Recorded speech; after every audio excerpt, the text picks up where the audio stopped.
الحمدللہ وحدہ والصلاۃ والسلام علی من لا نبی بعد واعوذ باللہ من الشیطان الرجیم بسم اللہ الرحمن الرحیم شہر رمضان الذی انزل فیہ القرآن ھدی للناس وبینات من الھدی والفرقان بسم اللہ الرحمن الرحیم رب اشرح لی صدری ویسر لی امری واحلل عقدۃ من لسانی یفقہوا قولی۔ میرے عزیز بہنوں، آپ سبھی کا درس قرآن مجید میں تہہ دل سے خیر مقدم ہے۔ السلام علیکم ورحمۃ اللہ وبرکاتہ۔ کیسے ہیں آپ سبھی لوگ؟ اللہ تعالیٰ سے دعا ہے کہ آپ سبھی اچھی ہوں، بخیر عافیت ہوں، خوشحال ہوں، اپنے گھروں پر محفوظ ہوں۔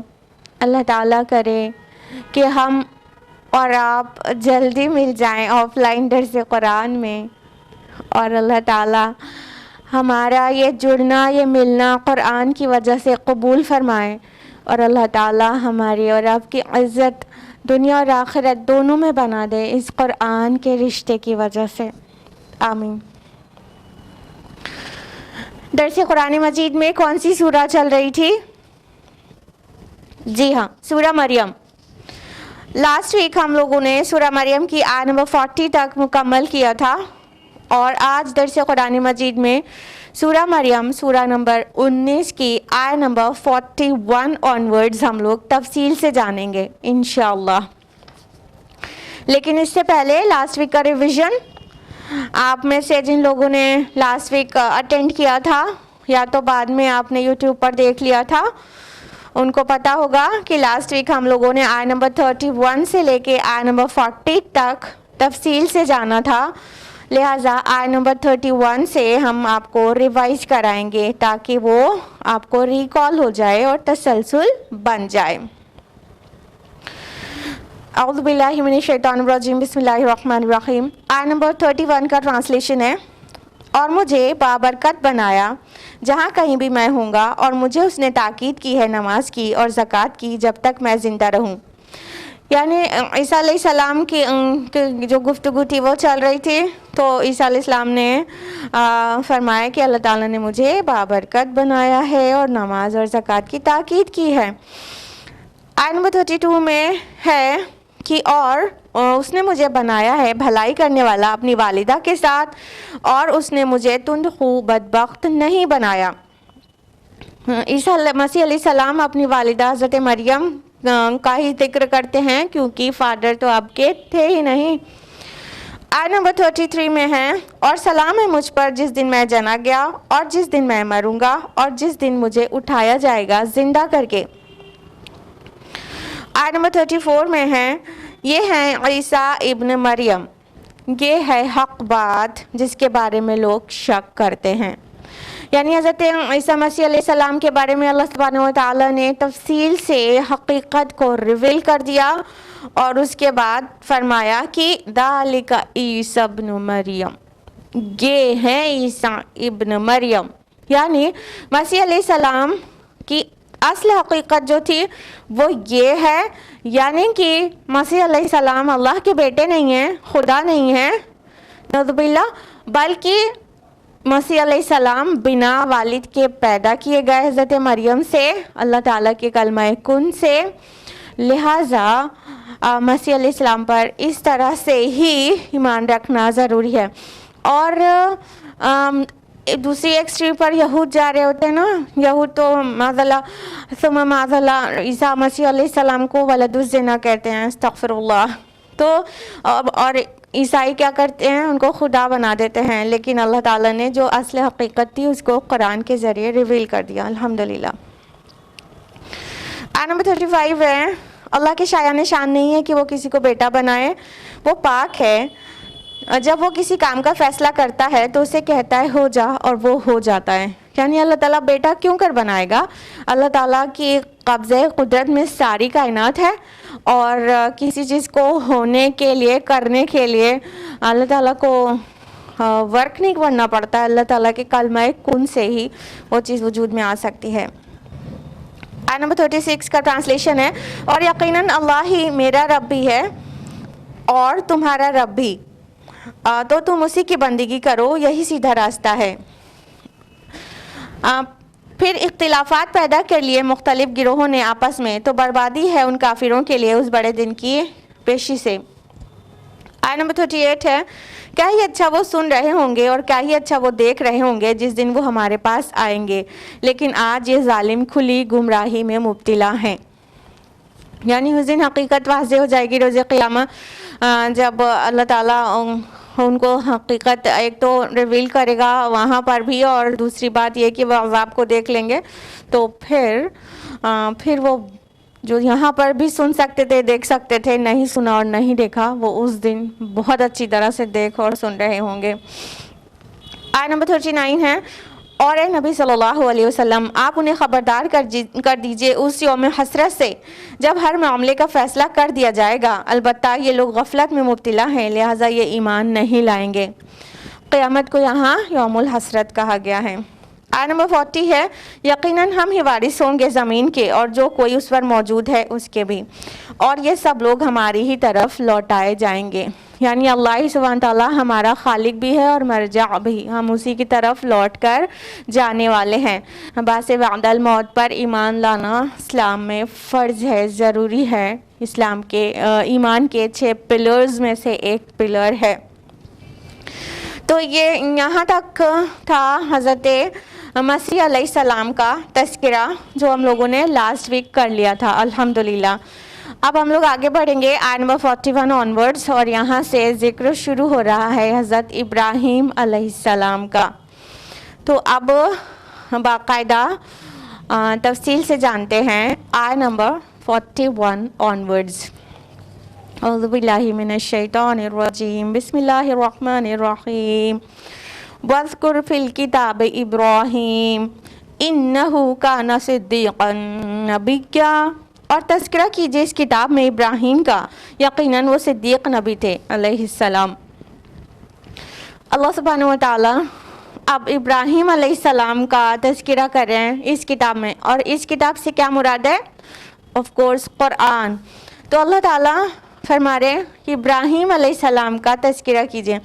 اب دیکھیے عیسیٰ مسیح علیہ السلام جس خاندان سے تھے، اب اس خاندان کا ذکر کیا جا رہا ہے۔ تو ابراہیم علیہ السلام کے خاندان سے تھے، اور صرف مسیح علیہ السلام ہی ابراہیم علیہ السلام کے خاندان سے نہیں تھے، بلکہ رسول اللہ صلی اللہ علیہ وسلم اور رسول اللہ کی دعوت جو تھی سب سے اول جو آپ کے مخاطب اول تھے یعنی مشرکین مکہ، وہ بھی دین ابراہیمی پر ہونے کا دعویٰ کرتے تھے، اور ابراہیم علیہ السلام کی خاندان سے، ان کی ذریت سے تھے، یعنی حضرت اسماعیل علیہ السلام کی جو آف اسپرنگس تھی وہ پھیلی تھی وہاں عرب میں۔ تو اب ابراہیم علیہ السلام کا تذکرہ آ رہا ہے۔ اللہ تعالیٰ کہہ رہے ہیں کہ اور تذکرہ کیجئے اس کتاب میں ابراہیم علیہ السلام کا۔ ابراہیم علیہ السلام کی پیدائش 2160 قبل مسیح یعنی BC ہوئی تھی، اور ابراہیم علیہ السلام کی وفات 1985 قبل مسیح یعنی بیفور کرائسٹ ہوئی تھی۔ تو اس حساب سے دیکھا جائے اگر تورات کی مانیں تو ابراہیم علیہ السلام کو جو عمر ملی تھی وہ ہے پوری 175 سال، اور جس طرح کی تفصیلات ابراہیم علیہ السلام کے متعلق ملتی ہے تو اس میں یہ ماننے میں کوئی حرج نہیں ہے کہ آلموسٹ ابراہیم علیہ السلام کی عمر 175 سال تھی۔ اور ابراہیم علیہ السلام قدیم عراق کے شہر میں پیدا ہوئے تھے، وہاں پر بت پرستی ہوتی تھی اور خدا واحد کو پہچاننے والا وہاں کوئی نہیں تھا۔ تو ایسی جگہ پر ابراہیم علیہ السلام کو اللہ سبحانہ وتعالی نے مبعوث کیا، اور یہاں پر ابراہیم علیہ السلام کے لیے جو الفاظ آ رہے ہیں وہ ہے صدیقاً نبیّا، وہ صدیق تھے، نبی تھے۔ اگر آپ غور کریں آگے جو تسلسل میں آیات آ رہی ہیں، کئی نبیوں کا ذکر ہے الگ الگ، تو آپ کو پتہ چلے گا کہ یہاں پر ابراہیم علیہ السلام کو صدیق النبیہ کہا گیا ہے، اور آیت نمبر 56 میں ادریس علیہ السلام کے لیے صدیق النبیہ لفظ آیا ہے، جبکہ آیت نمبر 51 اور آیت نمبر 54 میں حضرت اسماعیل علیہ السلام، موسیٰ علیہ السلام اور اسماعیل علیہ السلام ان دونوں کے متعلق رسول النبیہ آیا ہے۔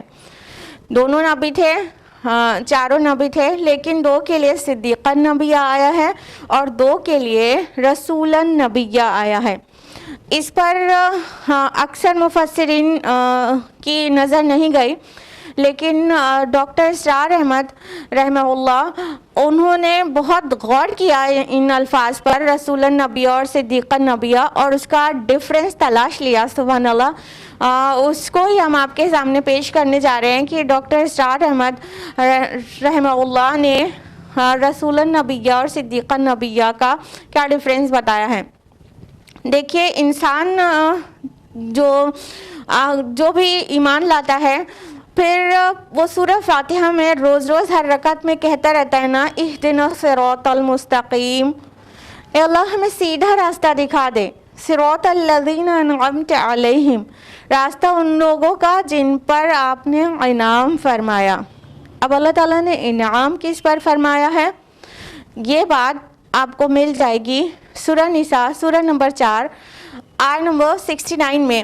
اللہ تعالیٰ فرماتے ہیں وَمَن یُطِعِ اللَّهَ وَالرَّسُولَ، اور جو کوئی بھی اطاعت کرے گا اللہ کی اور رسول کی، فَأُولَٰئِكَ مَعَ الَّذِينَ أَنْعَمَ اللَّهُ عَلَيْهِم مِّنَ النَّبِيِّينَ وَالصِّدِّيقِينَ وَالشُّهَدَاءِ وَالصَّالِحِينَ وَحَسُنَ أُولَٰئِكَ رَفِيقًا۔ اللہ تعالیٰ فرماتے ہیں کہ جو بھی اللہ کی اور رسول کی اطاعت کرے گا تو ایسے سبھی لوگ ان کے ساتھ ہوں گے جن پر اللہ نے انعام کیا، انعم اللہ علیہم، جن پر اللہ نے انعام کیا۔ پھر اس کی تفصیلات آ رہی ہیں کہ کن پر انعام کیا، 4 لوگوں پر یہاں پر خصوصی ذکر ہے، من النبیین، نبیوں پر، والصدیقین، اور صدیقوں پر، والشہداء والصالحین، اور شہداء اور صالحین پر۔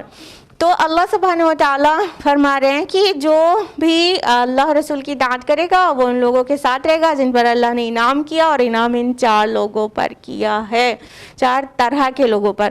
تو کیٹیگری جو ہائیسٹ کیٹیگری ہے وہ تو ہے نبیین کی، یعنی انبیاء علیہم السلام۔ تو یہ وہ کیٹیگری ہے جس پر کوئی خود سے رسائی نہیں کر سکتا۔ نبیوں اور رسولوں کا چناؤ اللہ سبحانہ و تعالیٰ کرتا ہے، اور کوئی بھی اپنی عبادت اور ریاضت کے ذریعے نبوت تک نہیں پہنچ سکتا، یہ چناؤ اللہ کا ہے۔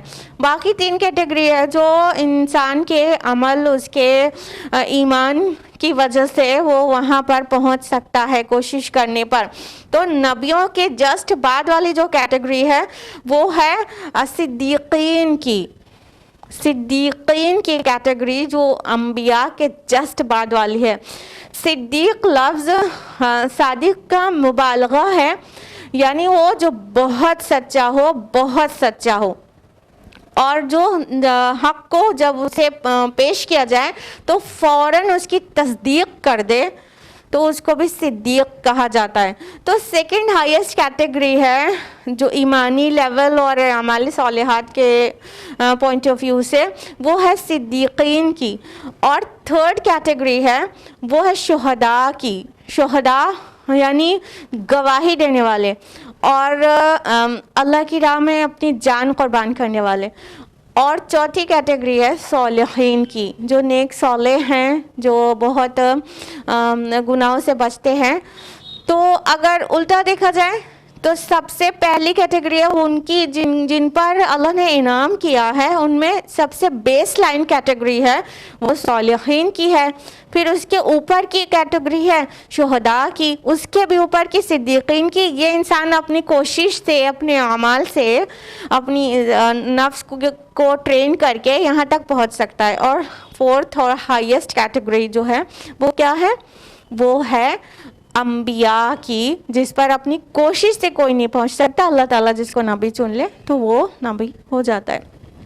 تو اب یہاں پر بات آ رہی ہے کہ صدیقین اور شہداء جو الگ الگ اصطلاحات ہیں اس پر وہ کیا ہیں اور آپس میں ان کا کیا ڈفرینس ہے.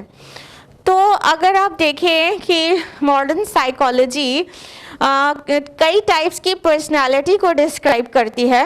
اس میں ایک پرسنالٹی ٹائپ ہے extrovert type personality. Extrovert type کے لوگ کیسے ہوتے ہیں؟ اس پرسنالٹی کے لوگ بہت زیادہ سیر سپاٹا پسند کرتے ہیں, لوگوں کی بھیڑ میں رہنا پسند کرتے ہیں, اچھل کود, اور بہت زیادہ ایکٹیو ہوتے ہیں اور بہت سوشل اور آؤٹ گوئنگ نیچر کے ہوتے ہیں. تو اس طرح کے جو لوگ ہیں جو تنہائی پسند نہیں کرتے اور سوشل لائف پسند کرتے ہیں اور آؤٹنگ بہت پسند کرتے ہیں, اس طرح کے پرسنالٹی ٹائپ کو کہا جاتا ہے ایکسٹروورٹس. اور دوسری پرسنالٹی ٹائپ ہوتا ہے انٹروورٹس. انٹروورٹس کیسے ہوتے ہیں؟ یہ بہت زیادہ تنہائی پسند کرتے ہیں اور بھیڑ سے اور شور غل سے مطلب انکمفرٹیبل فیل کرتے ہیں. یہ غور و فکر پر بہت فوکس کرتے ہیں اور بہت کوائٹ اور ریزروڈ رہتے ہیں اور تھاٹ فل نیچر کے ہوتے ہیں.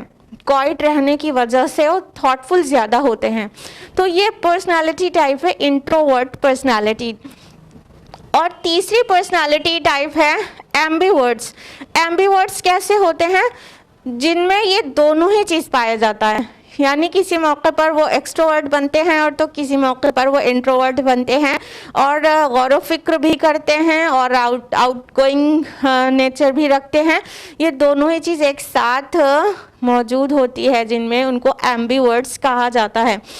لیکن ایمبیورٹس بہت کم ہی لوگ ہوتے ہیں اور شاذ و نادر ہی ایسا ہوتا ہے کہ ایسے لوگ انٹروورژن اور ایکسٹروورژن کا بیلنس مینٹین کر پائیں, یعنی دونوں ہی طرح سے وہ بہت زیادہ بیلنسڈ ہو, ایسا بہت کم ہو پاتا ہے. تو بہرحال کچھ جو ایکسٹروورٹس ہوتے ہیں ان کی جو مثال ہے ان کی جو ٹائپ ہے, جو قرآن جو ورڈ یوز کر رہا ہے وہ شہداء ٹائپ کی پرسنالٹی, مطلب شہداء بنتے ہیں الٹیمیٹلی. کیونکہ جو انٹروورٹس ہوتے ہیں وہ تو اتنے خاموش مزاج ہوتے ہیں اور اتنا مطلب غور و فکر اتنا زیادہ کرتے ہیں, اپنی فطرت میں غور کرتے ہیں, کائنات میں غور و فکر کرتے ہیں, تو وہ حقیقت کو پا جاتے ہیں. یہاں تک کہ ان کے پاس ابھی رسول کی دعوت پہنچی بھی نہیں ہوتی ہے, لیکن حقیقت کو کافی حد تک پا جاتے ہیں, پہنچ جاتے ہیں, بس باہر سے ایک دعوت ملنے کی دیر رہتی ہے. جیسا کہ ہے ابو بکر رضی اللہ عنہ. حضرت ابو بکر رضی اللہ عنہ انٹروورٹ ٹائپ کے تھے اور غور و فکر کے نتیجے میں وہ سچائی کو جیسے پہنچ ہی گئے تھے اور انہوں نے کبھی شرک نہیں کیا, انہوں نے کبھی شراب نہیں پی اور کوئی بھی بری چیز ان کو خود ہی اپنے اندر کی جو میلانات ہوتے ہیں وہ ہی کبھی رونگ کی طرف نہیں تھے. تو یہ تھے ابو بکر رضی اللہ عنہ. تو ان کو رسول اللہ نے جیسے ہی دعوت پیش کی, جیسے ہی آپ نے اللہ تعالیٰ کی طرف ان کو دعوت دیا وحی آنے کے بعد, تو انہوں نے فوراً تصدیق کی, فوراً. اور ان کا لقب صدیق ہے, صدیق. انہوں نے تصدیق, امیڈیٹ تصدیق کی. تو یہ تو تھے انٹروورٹ ٹائپ کے حضرت ابو بکر رضی اللہ عنہ. اگر اور اسلامک ہسٹری میں اور نام کو جاننا ہو تو پھر حضرت خدیجہ رضی اللہ عنہ ہو گئیں. وہ بھی بہت طاہرہ خاتون تھی. ان کا ایمان لانے سے پہلے ہی, رسول اللہ کی دعوت پہنچنے سے پہلے ہی ان کو طاہرہ لوگ جانتے تھے. اور حضرت عثمان بن عفان رضی اللہ عنہ, یہ سب انٹروورٹ ٹائپ کے تھے. تو انٹروورٹس کو جب بھی اسلام پیش کیا جاتا ہے, حق بات پیش کی جاتی ہے, وہ اپنے غور و فکر کے نتیجے میں وہ وہاں تک پہنچ ہی چکے رہتے ہیں. باہر سے جب وہ حق بات آتی ہے تو لگتا ہے تو میرے اندر کی آواز ہے, اور فوراً لبیک کہہ دیتے ہیں.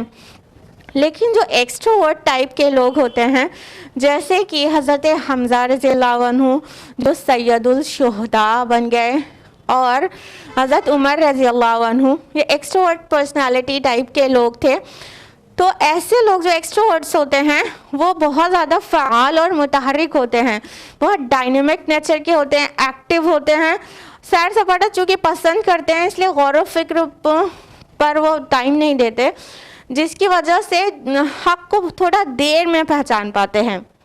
لیکن جب حق کو قبول کر لیتے ہیں وہ ایکچولی جذباتی انداز میں حق کو قبول کرتے ہیں، اور حق کو قبول جب کر لیتے ہیں تو چونکہ وہ بہت ہی ایکٹیو ٹائپ کے ہوتے ہیں اس لیے وہ بہت زیادہ پروڈکٹیو کام کر لیتے ہیں، بہت فعال ہوتے ہیں، بہت زیادہ ایسا عمل کر لیتے ہیں جو ایکچولی انٹروورٹس بھی نہیں کر پاتے۔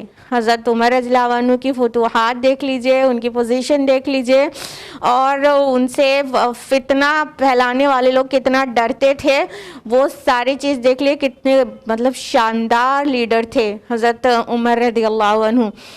تو یہ ایک تو حق کو تھوڑے دیر میں پہچانتے ہیں، لیکن جب پہچان جاتے ہیں تو قبول کرتے ہیں تو جذباتی انداز میں قبول کرتے ہیں۔ حضرت عمر کا قبول اسلام بھی بہت ہی جذباتی تھا، حضرت حمزہ کا رضی اللہ عنہما ان کا قبول اسلام بھی بہت ہی جذباتی تھا، یعنی ان لوگ نے 5 سال لے لیے اور بات کو پہچاننے میں، لیکن جو ایمان لائے تو بہت جذباتی انداز میں۔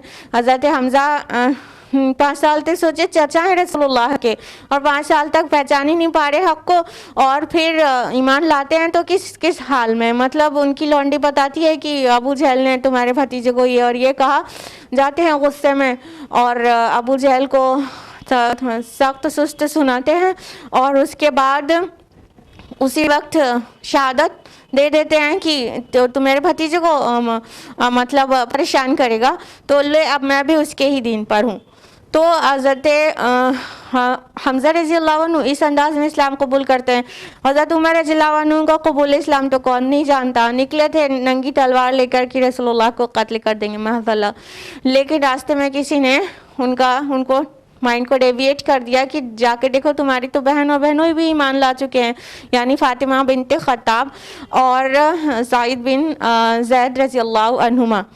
تو وہ فوراً ان کے گھر ہو لیتے ہیں، وہاں جا کے دیکھتے ہیں قرآن کی تلاوت ہو رہی تھی، اور پھر اپنی بہنوں کو خوب مارتے ہیں پیٹتے ہیں، اور جب ان کی بہن یہ کہہ دیتی ہیں کہ اے عمر تم سے جو کرتے بنے کر لو، لیکن ہم محمد سے انکار کرنے والے نہیں ہیں، اس سے پھرنے والے، ان کے دین سے پھرنے والے نہیں ہیں، تو مطلب اتنا غصہ جو تھا ان کا ایک دم سے 0 سے ملٹیپلائی ہو کے 0 ہو جاتا ہے، ٹھنڈا ہو جاتا ہے، اور سوچتے ہیں کہ کیا اس کے اندر طوفان آ گیا ہے جو ایک صنف نازک اس طرح سے مطلب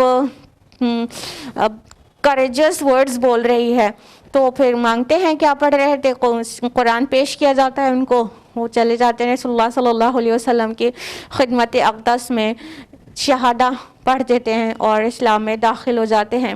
تو اس طرح سے جذباتی انداز میں اسلام میں داخل ہوتے ہیں، اور پھر مطلب اتنے فعال اور اتنے زیادہ ایکٹیو تھے کہ آپ دیکھیے کہ ان کی فتوحات اور ان کے دور میں جس طرح سے رول کیا گیا اسلام کا، وہ ایک نمونہ ہے۔ تو یہ جو پرسنالٹی ٹائپ ہے ایکسٹروورٹس، ان کی مشابہت شہداء سے ہے، کیونکہ یہ شہادت دیتے ہیں حق کی اور پرزور شہادت دیتے ہیں۔ تو ایکسٹروورٹس جو ہوتے ہیں وہ شہداء ٹائپ کے ہوتے ہیں، اور انٹروورٹس جو ہوتے ہیں وہ صدیق ٹائپ کے ہوتے ہیں، کہ وہ مطلب بہت ہی زیادہ ڈیسنٹ ہوتے ہیں اور بہت زیادہ غور و فکر کرنے والے ہوتے ہیں، تو ان کی وہ جو ہے صدیقیت پر ہوتے ہیں۔ تو قرآن مجید میں یہاں پر سورہ مریم میں جو 2 مرتبہ صدیقہ نبی آیا ہے، وہ جو رسول اس طرح کے تھے، ایکسٹروورٹ نیچر کے تھے، ایکسٹروورٹ پرسنالٹی کے مالک تھے، ان کے لیے رسول النبی آیا ہے، اور جو رسول اور جو نبی انٹروورٹ پرسنالٹی کے تھے ان کے لیے صدیق النبیہ ورڈ آیا ہے۔ اب جو شہداء اور رسول النبیہ جو ورڈ آیا وہ شہداء کے والے نیچر اور ایکسٹروورٹ نیچر کے لیے کیسے، شہداء جو ہوتے ہیں وہ کیسے ہوتے ہیں، وہ بہت ہی زیادہ مطلب جو بہت ایکٹیو ہوتے ہیں. اور رسول کا کام بھی شہادت دینا ہوتا ہے. رسول شہادت دینے ہی کے لیے آتا ہے. تو اللہ تعالیٰ فرماتے ہیں قرآن حکیم میں سورہ نساء سورہ نمبر 4 آیت نمبر 41 میں فَكَيْفَ إِذَا جِئْنَا مِنْ كُلِّ أُمَّةٍ بِشَهِيدٍ وَجِئْنَا بِكَ عَلَىٰ هَٰؤُلَاءِ شَهِيدًا. بس کیا حال ہوگا تمہارا اس وقت جب ہم ہر امت میں سے ایک گواہ کھڑا کریں گے اور اے نبی ہم آپ کو ان کے خلاف گواہ بنا کر لائیں گے. یہاں پہ شہداء جو ورڈ آیا ہے وہ گواہی کے لیے آیا ہے اور رسول کے لیے آیا ہے. تو رسول جو ہوتا ہے وہ شہید ہوتا ہے, شہادت دیتا ہے. تو رسول النبیہ قرآن حکیم میں اس سورہ میں رسول النبیہ 2 رسولوں کے لیے جو آیا ہے وہ ہے اسماعیل علیہ السلام اور موسیٰ علیہ السلام. اور آپ دیکھیے کہ اسماعیل علیہ السلام بہت ایکٹیو نیچر کے تھے. ابراہیم علیہ السلام ان سے ملنے جاتے ہیں 2-3 بار لیکن وہ نہیں ملتے ہیں کیونکہ ان کو شکار کا بہت شوق تھا, شکار پہ گئے رہتے ہیں, بہت ایکٹیو نیچر کے تھے. اسی طرح دیکھیے موسیٰ علیہ السلام کی پرسنالٹی ٹائپ آپ دیکھیں گے کہ کافی ایکسٹروورٹ ہے کہ وہ ایک آدمی کو مکہ مار دیتے ہیں وہ مر جاتا ہے. تو یہ کیسا جلالی مزاج تھا ان کا. تو یہ جو ہے ان دونوں کے لیے اسماعیل علیہ السلام اور موسیٰ علیہ السلام ان دونوں کے لیے رسول النبی آیا ہے. اور ابراہیم علیہ السلام کے لیے یہاں پر صدیق النبیہ اور ادریس علیہ السلام کے لیے آیت نمبر 56 میں صدیق النبیہ الفاظ آئے ہیں کیونکہ یہ لوگ بہت ہی ڈیسنٹ اور بہت ہی زیادہ غور و فکر کرنے والے اور بہت انٹروورٹ پرسنالٹی کے حامل تھے. تو اس طرح 2 الفاظ سے رسولوں کو بھی ڈفرینشیٹ کیا گیا ہے. مطلب رسالت میں بھی مزاج کا ڈفرینس ہوتا تھا. سارے رسول ایک ہی مزاج کے نہیں ہوتے. جیسے ایک پوری سوسائٹی ہوتی ہے اس میں الگ الگ مزاج کے لوگ ہوتے ہیں, ایکسٹروورٹس بھی ہوتے ہیں, انٹروورٹس بھی ہوتے ہیں, ایمبیورٹس بھی ہوتے ہیں. اسی طرح رسولوں کے مزاج میں بھی ڈفرینس تھا اور وہ ڈفرینس یہاں پر دو مختلف الفاظ کے ساتھ آیا ہے, صدیق النبیہ اور رسول النبیہ. اور ابراہیم علیہ السلام کے لیے جو صدیق لفظ آیا ہے جس کا معنی بہت سچا, سچائی کا جو مبالغہ ہے وہ اتنی سچائی مطلب تھی ابراہیم علیہ السلام کے اندر. صدیق تھے, وہ تصدیق کرنے والے تھے. لیکن افسوس صد افسوس تورات میں ان کے نام 2 جھوٹ لکھا ہوا ہے. Book of Genesis chapter number 12 verse number 13 اور چیپٹر نمبر 20 ورس نمبر 2 میں ابراہیم علیہ السلام کے نام جھوٹ باندھ دیا گیا ہے کہ انہوں نے جھوٹ بولا.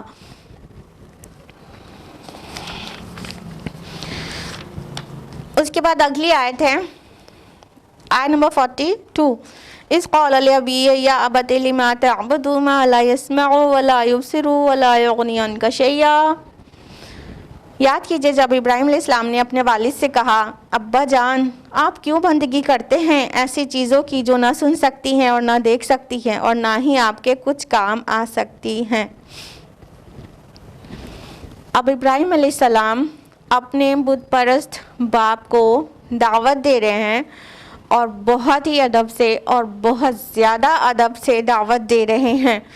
ہم نے آپ کو بتایا کہ ابراہیم علیہ السلام قدیم عراق میں پیدا ہوئے تھے اور وہاں پر بت پرستی عام تھی اور قدیم عراق میں 5000 سے زیادہ دیوی دیوتاؤں کے نام ملے ہیں کہ اتنے سارے دیوی دیوتا تھے ان لوگ اتنے سارے gods and goddesses per believe کرتے تھے اور بت بناتے تھے اور ان کی پرستش کرتے تھے. تو ایسے بت پرستی والے ماحول میں ابراہیم علیہ السلام کو اللہ تعالیٰ نے پیدا فرمایا. ان کے گھر کے اندر شرک ہو رہا تھا, ان کے والد اور ان کا خاندان شرک کر رہا تھا, بت پرستی کر رہا تھا. تو ابراہیم علیہ السلام نے کس طرح ادب سے اپنے والد کو دعوت دی. کیا کہا کہ اے ابا جان یا ابتی, یا ابتی. یہ نہیں کہا کہ انہوں نے ابھی ایسا نہیں کہا.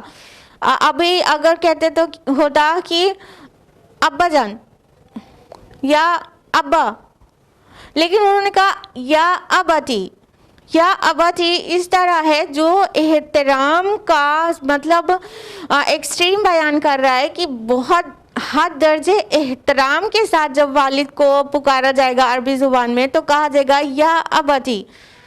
اگر کہا جاتا ابھی تو مطلب ہوتا ابا, اور اگر کہا جائے یا ابتی تو اس کا مطلب ہوگا اے میرے پیارے ابا جان, اے میرے پیارے ابا جان. انگلش میں اگر کہے کہ اگر کوئی انگلش میں کہے کہ ڈیڈ تو ابھی اس کا مطلب ہوگا. لیکن اگر انگلش میں کوئی کہے او مائی ڈیئر ڈیڈ تو اس کو عربی میں کہیں گے یا ابتی. تو پہلی بات تو سب سے زیادہ نوٹ کرنے کی یہ ہے کہ وہ اپنے مشرک باپ کو دعوت دے رہے ہیں ابراہیم علیہ السلام, لیکن انتہا درجے کی احترام ہے اور بہت ہی زیادہ محبت بھرے انداز میں کہہ رہے ہیں اے میرے پیارے ابا جان. سب سے پہلی بات کیا انہوں نے انکلیوڈ کی, آپ کیوں بندگی کرتے ہیں, آپ کیوں عبادت کرتے ہیں ایسی چیزوں کی جو نہ سن سکتی ہے اور نہ دیکھ سکتی ہے اور نہ ہی آپ کے کچھ کام آ سکتی ہے. دیکھیے دعوت کی حکمت یہاں پہ بہت زوردار ہے. لوگ کہتے ہیں دعوت کیسے دیں, دعوت کیسے دیں, دعوت کی حکمت کہاں ہے قرآن میں, کیسے ڈھونڈیں؟ تو وہ قرآن میں آپ کو خود سے پہچاننا ہوگا کہ کہاں کہاں پر دعوت کی حکمتیں ہیں. کبھی قرآن مجید کو صرف حکمت دعوت کے نقطۂ نظر سے پورا پڑھ ڈالیں تو آپ کو یہ one of the best places ملے گا جہاں پر دعوت کی حکمت بیان کی گئی ہے. اور جس طرح سے یوسف علیہ السلام نے اپنے قید خانے کے ساتھیوں کو دعوت دی تھی, وہ وہاں پہ سے آپ کو دعوت کی حکمت ملے گی. بہرحال ان 4 آیات میں ابراہیم علیہ السلام نے جو سب سے زیادہ خاص چیز جو اس میں نظر آ رہی ہے اور ریپیٹیشن ہے یا آبتی یا آبتی یا آبتی یا آبتی 4 مرتبہ چاروں آیات میں, ہر بار انہوں نے او مائی ڈیئر ڈیڈ جیسے اس انداز میں اے میرے پیارے ابا جان, اس قدر انتہا درجے کی محبت اور احترام کے ساتھ ان کو ایڈریس کیا. اور سب سے پہلے کیا کہ سرچنگ کویشچن چھوڑ دیا. سب سے پہلے ان کو غور و فکر کی دعوت دے رہے ہیں. یہ نہیں کہا انہوں نے سب سے پہلے کہ آپ بت پرستی کرتے آپ جہنم میں چلے جائیں گے, آپ اس کو چھوڑ دیجئے نہیں تو آپ جہنم سے نہیں بچ پائیں گے. یہ انداز نہیں تھا ان کا. کیا بولے, آپ کیوں بندگی کرتے ہیں ایسی چیز کی جو نہ بول سکتی ہے نہ دیکھ سکتی ہے, جو نہ سن سکتی ہے نہ دیکھ سکتی ہے اور نہ ہی آپ کے کچھ بھی کام آ سکتی ہے. یہ سرچنگ کویشچنز ہیں کہ ذرا سوچئے تو, جو آپ سے بھی زیادہ انفیریئر ہو, جو جانوروں سے حیوانوں سے بھی زیادہ انفیریئر ہو, کہ حیوان بھی سنتے ہیں اور بولتے ہیں اور دیکھتے ہیں, لیکن یہ تو جو بت ہیں وہ تو نہ ہی کچھ دیکھ سکتے ہیں نہ ہی کچھ سن سکتے ہیں اور نہ ہی کچھ کام بنا سکتے ہیں. تو کوئی عبادت کرے گا اپنی مراسم عبودیت جس کے سامنے پیش کرے گا, وہ اس سے بھی زیادہ انفیریئر ہو تو یہ تو بہت اللاجیکل بات ہو گئی. تو پہلے ریشنل اور لاجک کے ذریعے انہوں نے آرگیومنٹ دیا کہ آپ یہ کیوں نہ کریں, ان کو سوچنے کی دعوت دی کہ آپ دیکھیے کیسے کی عبادت کر رہے ہیں جو نہ ہی کچھ سن سکتا ہے نہ ہی دیکھ سکتے ہیں, یہ جو معبود ہے یعنی کہ وہ بت, اور نہ ہی آپ کے کچھ بھی ہیلپ کر سکتے ہیں. ایسوں کی عبادت آپ کیوں کرتے ہیں؟ پھر آگے آیا آیت نمبر 43 میں یا ابتی انی قد جاءنی من العلم ما لم یأتک, ابا جان یقیناً میرے پاس وہ علم آیا ہے جو آپ کے پاس نہیں آیا. فاتبعنی اہدک صراطا سویا, بس آپ میری پیروی کیجئے میں آپ کو سیدھا راستہ دکھاؤں گا. اب ابراہیم علیہ السلام پھر سے کہتے ہیں یا ابتی, اے میرے پیارے ابا جان. اب ریزن دے رہے ہیں کہ میں چھوٹا ہو کر آپ کو